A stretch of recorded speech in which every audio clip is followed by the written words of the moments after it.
ధరణి లోపల నేను తల్లి గర్భమునందు పుట్టినప్పటి నుండి పుణ్యమెరుగా ఏకాదశి వ్రతం వెన్నడుండగలేదు,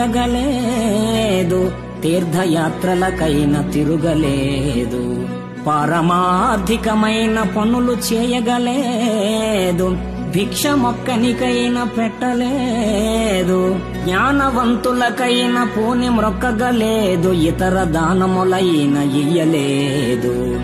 నలినదల నేత్ర నిన్నునే నమ్మినాను, చేరి రక్షింపవే నన్ను శీఘ్రముగను. భూషణ వికాస శ్రీధర్మపుర నివాస, దుష్ట సంహార నరసింహ దురిత దూర. ఓ ధరణీపతి, పుట్టినప్పటి నుండి పుణ్యకార్యాలేవీ చేయలేదు, ఏకాదశి ఉపవాస వ్రతాలు ఆచరించలేదు, తీర్థయాత్రలు చేయలేదు, భిక్షమొకనికైనా పెట్టలేదు, జ్ఞానులకు శ్రద్ధతో నమస్కరించలేదు, దానధర్మాలేవీ చేయలేదు. ఓ కమలాక్ష, నన్ను కరుణించి ఏలుకో.